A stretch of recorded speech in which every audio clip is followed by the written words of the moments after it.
ഐശ്വര്യ ശ്രീനാദേവി കുഞ്ഞമ്മക്കെതിരെ ഒരു social media അല്ലെങ്കിൽ ഒരു മാധ്യമ പ്രവർത്തകൻ രാജൻ ജോസഫ് അടക്കമുള്ള നേതാക്കന്മാർ പറഞ്ഞിട്ടുണ്ടായിരുന്നു. അപ്പം ആ വിഷയത്തിൽ എന്താ പറയുക, പലവട്ടം ശ്രീനാദേവി കുഞ്ഞമ്മ കേസുമായി മുമ്പോട്ട് പോയിട്ടുണ്ട്. അന്ന് ഈ പറഞ്ഞ പോലെ കഴിഞ്ഞ 10 വർഷമായിട്ട് LDF സർക്കാർ ഭരിക്കുന്നത്. അത്തരത്തിൽ തനിക്ക് നീതി ലഭിച്ചില്ല എന്നുള്ള പരാമർശം അല്ലെങ്കിൽ പരാതി എന്നും ശ്രീനാദേവി കുഞ്ഞമ്മക്ക് ഉണ്ടായിരുന്നു. അപ്പോൾ ഇതുമായി ബന്ധപ്പെട്ട് നോക്കുമ്പം ഇപ്പോൾ എന്താ പറയുക, ഭരണം മാറി, കാലം മാറി, എല്ലാം മാറി. ഇപ്പോൾ നിലവിൽ ഭരിച്ചുകൊണ്ടിരിക്കുന്നത് UDF സർക്കാരാണ്. അത്തരത്തിൽ വരുമ്പോൾ രാജൻ ജോസഫ് അടക്കമുള്ള പല നേതാക്കന്മാർക്കെതിരെയുള്ള കേസുകൾ, അത് സത്യമാണോ എന്തോന്നും എനിക്കറിയില്ല. പക്ഷേ ഇത്തരത്തിൽ സ്ത്രീവിരുദ്ധ പരാമർശം നടത്തി എന്നുള്ളതും, മൂക്കാതെ പഴുത്തിട്ടാണ് ശ്രീനാദേവി കുഞ്ഞമ്മ ഇവിടെ എത്തിയത് എന്നുള്ള പരാമർശം, പിന്നെ മറ്റു പല സ്ത്രീവിരുദ്ധ പരാമർശങ്ങളൊക്കെ നടത്തിയിട്ടുണ്ടായിരുന്നു. പിന്നെ എന്താ പറയുക, ഫേമസ് ആവാൻ വേണ്ടിയിട്ടുള്ള കുറച്ച് കാട്ടിക്കൂട്ടൽ മാത്രമാണ് ഈ സാധനം എന്നുള്ളതും, പിന്നെ അത് മാത്രമല്ല കെട്ടിവെച്ച ക്യാഷ് പോലും കിട്ടില്ല അടുത്ത ഇലക്ഷനിൽ മത്സരിക്കുമ്പോൾ എന്ന് പറഞ്ഞിട്ട് പോലും ശ്രീനാദേവി കുഞ്ഞമ്മ അവിടുന്ന് ജയിച്ചു കയറി. അദ്ദേഹം പരസ്യമായി പറഞ്ഞ മാധ്യമത്തിലൂടെ അദ്ദേഹം പറയുന്നുണ്ട്, കെട്ടിവെച്ച പൈസ പോലും ശ്രീനാദേവിക്ക് കിട്ടില്ല എന്ന് പറയുന്നുണ്ട്. പക്ഷേ കെട്ടിവെച്ച പൈസ പോയില്ല എന്ന് മാത്രമല്ല, കിട്ടും ചെയ്തു, പിന്നെ ജയിക്കും ചെയ്തു. അവിടെ CPM അല്ലെങ്കിൽ ഇടതുപക്ഷത്തിനെ തോൽപ്പിച്ച് കോൺഗ്രസിന്റെ പ്രതിനിധിയായി അവിടെ ജയിക്കുകയും ചെയ്തു പത്തനംതിട്ടയിൽ. അപ്പം ഇത്തരത്തിൽ എല്ലാം കൊണ്ട് തിരിച്ചടിയാണ് ഒരു വശത്ത്. മറുവശത്ത് അന്ന് കൊടുത്ത പല കേസുകളും ഇനി UDF സർക്കാർ കുത്തിപ്പൊക്കുമോ, അതിന് സത്യാവസ്ഥ നിജസ്ഥിതി എന്താണെന്ന് എനിക്കറിയില്ല. ഇത്തരത്തിൽ പരാമർശം ഉണ്ടായിട്ടുണ്ട് എന്ന് പറയുന്നുണ്ട്, സാമൂഹ്യ മാധ്യമങ്ങളിലൂടെയാണ് അത് ഉണ്ടായിട്ടുള്ളതെന്ന് പറയുന്നുണ്ട്. അപ്പം എങ്ങനെയാണ് ഈ വിഷയത്തെ കാണുന്നത്? ഇത്തരത്തില് രാജൻ ജോസഫ് വെല്ലുവിളിച്ചതുപോലെ കെട്ടിവെച്ച പൈസ പോലും കിട്ടാണ്ട് തോക്കോ അല്ല, ഈ പ്രാവശ്യത്തെ ഒരു തെരഞ്ഞെടുപ്പിൽ താരപ്രചാരകയായിട്ടാണ് ശരിക്കും ശ്രീനാദേവി തിളങ്ങിയത്. ശ്രീനാദേവിയുടെ ഒരു രാഷ്ട്രീയ ജീവിതം മൂക്കാതെ പഴുത്തതാണെന്ന് എനിക്ക് തോന്നുന്നുമില്ല. ബിക്കോസ് ശ്രീനാദേവി എന്ന് പറയുന്നത് പക്വതയുള്ള ഒരു രാഷ്ട്രീയ പ്രവർത്തകയാണ്. CPIക്ക് പറ്റിയ ഏറ്റവും വലിയ നഷ്ടം എന്നേ ശ്രീനാദേവി കോൺഗ്രസിലേക്ക് വന്ന ആ ഒരു വിഷയത്തെ നോക്കി കാണാൻ പറ്റുള്ളൂ. CPIയിൽ ശരിക്കും കാര്യങ്ങൾ പഠിച്ച് പറയുന്ന, അല്ലെങ്കിൽ രാഷ്ട്രീയം കാശുണ്ടാക്കുന്നതിനപ്പുറത്തേക്ക് ജനസേവനമായിട്ട് കണ്ട ഒരു കൃത്യമായും ലക്ഷ്യങ്ങളുള്ള അല്ലെങ്കിൽ വ്യക്തതയുള്ള ഒരു രാഷ്ട്രീയ നേതാവായിരുന്നു ശ്രീനാദേവി. CPIയിൽ 2020 തോന്നുന്നു അവർ മത്സരിക്കുന്ന സമയത്തൊക്കെ റെക്കോർഡ് ഭൂരിപക്ഷത്തിനാണ് അവർ ജയിച്ചു വന്നത്.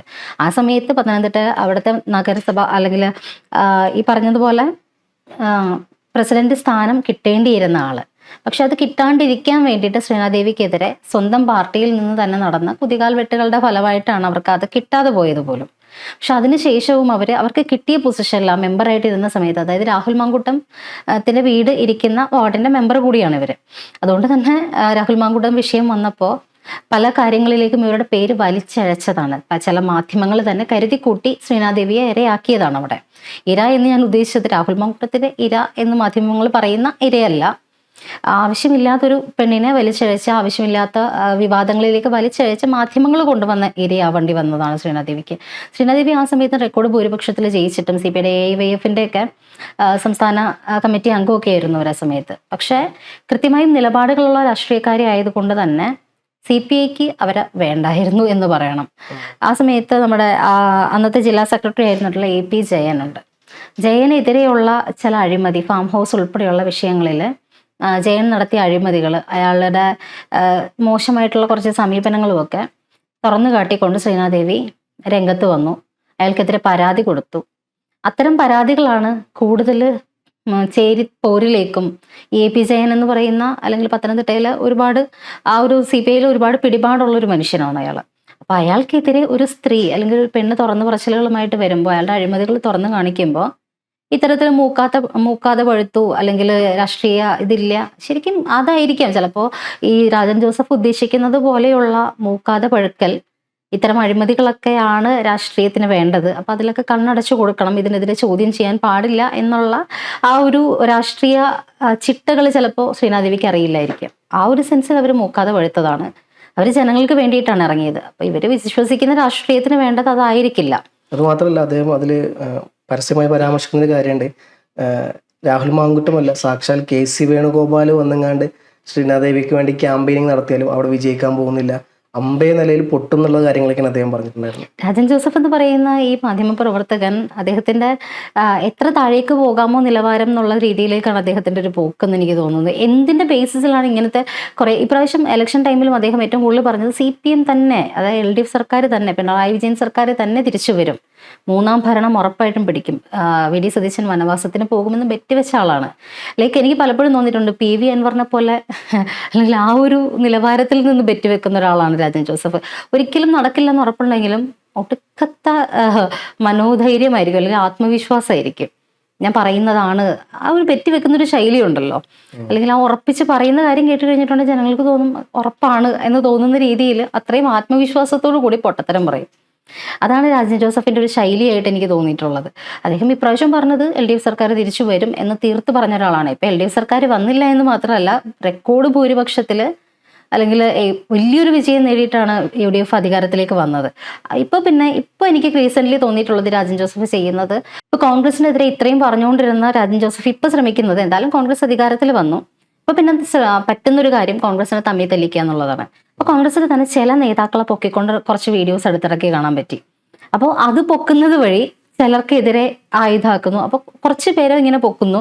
അതൊക്കെ ഇന്റൻഷനലി ചെയ്യുന്നതായിട്ട് അരിയാഹാരം കഴിക്കുന്ന മനുഷ്യന് മനസ്സിലാവുന്ന കാര്യമാണ്. അതായത് കോൺഗ്രസിൽ ഒരു ഭിന്നിപ്പുണ്ടാക്കുക, അല്ലെങ്കിൽ ഒരു പിളർപ്പുണ്ടാക്കുക, എന്താ പറയുന്ന രണ്ട് മുട്ടനാടുകളെ തമ്മിൽ കൂട്ടിയിടിപ്പിക്കുന്ന ഒരു പരിപാടി ഉണ്ടല്ലോ, ആ ഒരു പ്രവൃത്തിയാണ് അദ്ദേഹം ചെയ്യുന്നതായിട്ട് നമുക്ക് തോന്നുന്ന വിഷയം. എന്തായാലും ശ്രീനാദേവി കുഞ്ഞമ്മയുടെ വിഷയത്തിലേക്ക് തിരിച്ചു വരുമ്പോൾ, ശ്രീനാദേവിക്കെതിരെ ഇദ്ദേഹം പറഞ്ഞ ഒരു കാര്യങ്ങളും അതിനോടൊന്നും യോജിക്കാൻ പറ്റില്ല. ഒരു സ്ത്രീക്കെതിരെ സ്ത്രീവിരുദ്ധ പരാമർശം എന്നുള്ളതിനപ്പുറത്തേക്ക് അത്രയും മോശമായിട്ട് പദപ്രയോഗങ്ങളാണ് അദ്ദേഹം നടത്തിയിട്ടുള്ളത്. ഇത് ആർക്ക് വേണ്ടി, അദ്ദേഹം തന്നെ പല വീഡിയോസിലും പറയുന്നുണ്ട്, APJ ഞാൻ കണ്ടിട്ട് പോലുമില്ല, പിന്നെ APJ വേണ്ടിയിട്ട് അയാളുടെ കാശ് വാങ്ങി ഞാൻ ചെയ്യുന്നു എന്ന് പറയുന്നത് തെറ്റാണ്.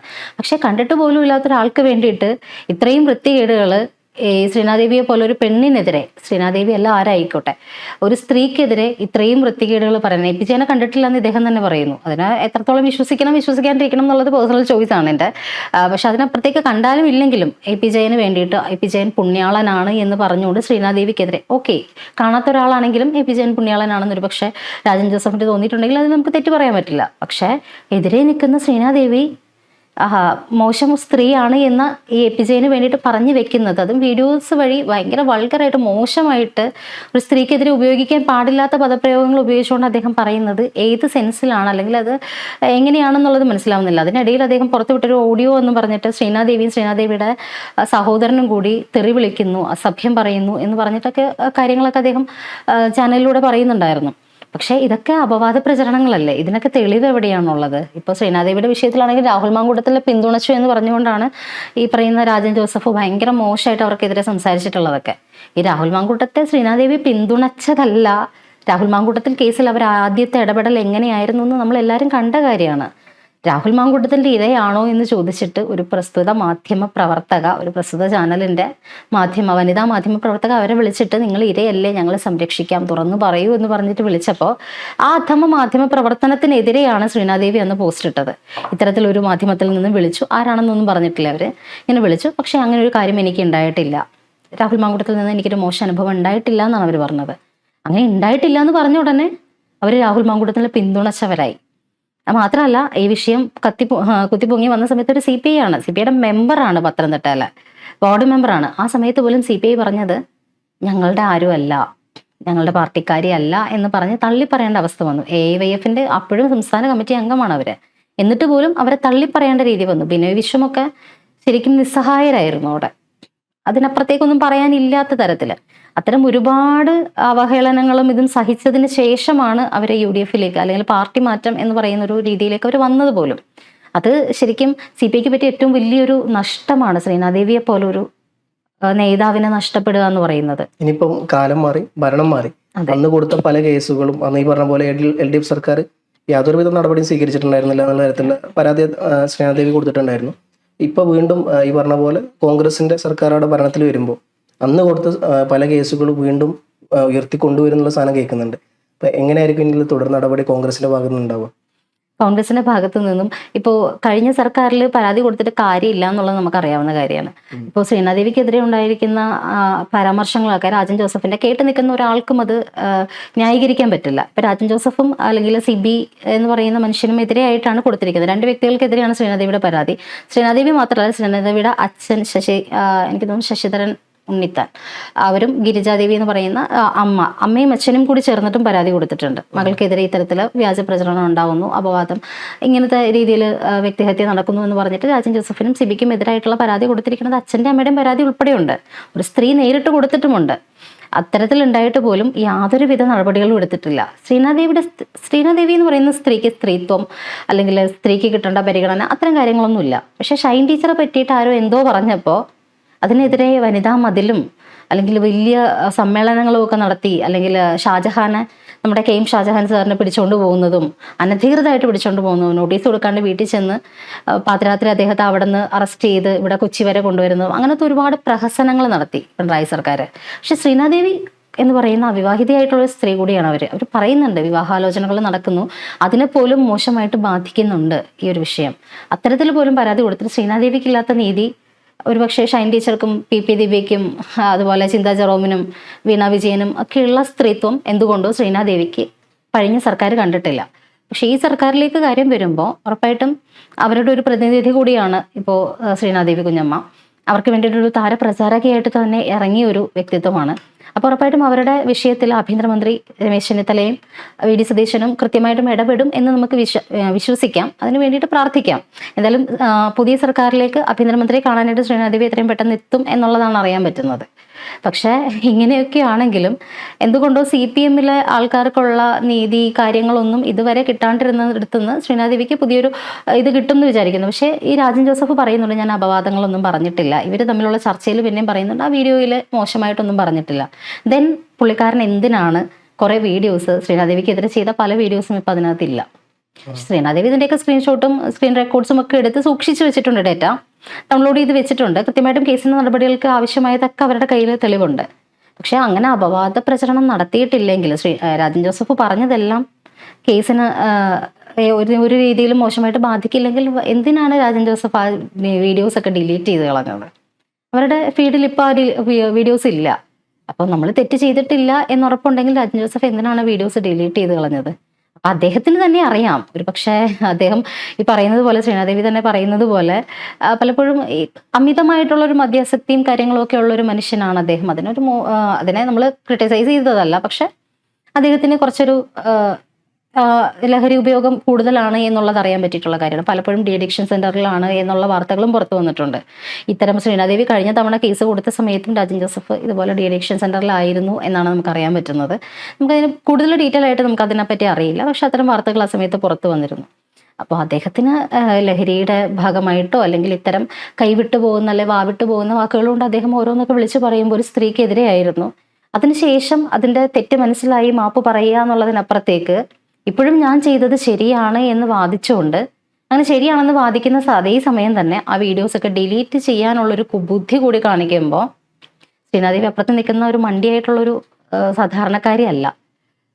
നല്ല വിദ്യാഭ്യാസവും വിവരവും കാര്യങ്ങളും ഒക്കെയുള്ള, കൃത്യമായിട്ടും വിവേക ബുദ്ധിയോടുകൂടി പ്രവർത്തിക്കുന്ന നല്ലൊരു ജനപ്രതിനിധി നേതാവ് തന്നെയാണ് ശ്രീനാദേവി. അപ്പോൾ അവരുമായിട്ടുള്ളൊരു ഫൈറ്റ് എന്തായാലും ഈ ഒരു ആഭ്യന്തരമന്ത്രി രമേശ് ചെന്നിത്തല എന്തായാലും ഈ ഒരു വിഷയം ഗൗരവമായിട്ട് എടുക്കുകയാണെന്നുണ്ടെങ്കിൽ ഉറപ്പായിട്ടും രാജൻ ജോസഫ് അകത്ത് പോകും. ആ ഒരു കാര്യത്തിൽ തർക്കമില്ലാത്ത കാര്യമാണ്. കൃത്യമായിട്ടും ഈ അന്വേഷണം നടക്കുകയാണെന്നുണ്ടെങ്കിൽ ആ ഒരു വീഡിയോ കണ്ടവർക്ക് തന്നെ അറിയാം അത് എത്ര മോശമായിട്ടുള്ള പദങ്ങളാണ് പ്രയോഗിക്കുന്നത്. ഇപ്പോൾ രാജൻ ജോസഫിന് പല വീഡിയോസിലും തോന്നിയിട്ടുണ്ട് അദ്ദേഹം ഒരു ലിമിറ്റിനപ്പുറത്തേക്ക് കടന്നാക്രമണം നടത്തുന്നുണ്ട്. അച്ഛനും അമ്മയ്ക്കും ഒക്കെ വിളിക്കുന്ന വീഡിയോസ് ഉണ്ട്. അദ്ദേഹത്തിന് ചിലപ്പോൾ അദ്ദേഹത്തിൻ്റെ റൈറ്റായിട്ട് തന്നെ തോന്നുന്നുണ്ടാവാം, പക്ഷെ അതൊരു റൈറ്റായിട്ട് എഴുതി കൊടുക്കാൻ പറ്റുന്നൊരു കാര്യമല്ല. ഒരു ലിമിറ്റുണ്ട് പറയുന്നതിന്. ആ ലിമിറ്റിനപ്പുറത്തേക്ക് മറ്റൊരാളെ എതിരെ നിൽക്കുന്ന ആളെ വിമർശിക്കുന്നതിനപ്പുറത്തേക്ക് അയാളുടെ പാരമ്പര്യത്തെ ചോദ്യം ചെയ്യുക, അയാളുടെ തന്തയ്ക്കും തള്ളയ്ക്കും വിളിക്കുന്ന ആ ഒരു രീതി, അതിനോട് ഒരിക്കലും രാജൻ ജോസഫിനോട് യോജിക്കാൻ പറ്റുന്നതല്ല. എവിടെന്നെങ്കിലും ഒരു തിരിച്ചടി കിട്ടിയാൽ മാത്രമേ അദ്ദേഹത്തിന് തിരുത്താനുള്ളൊരു സമയമാണ് ഇതെന്ന് എനിക്ക് തോന്നുന്നു.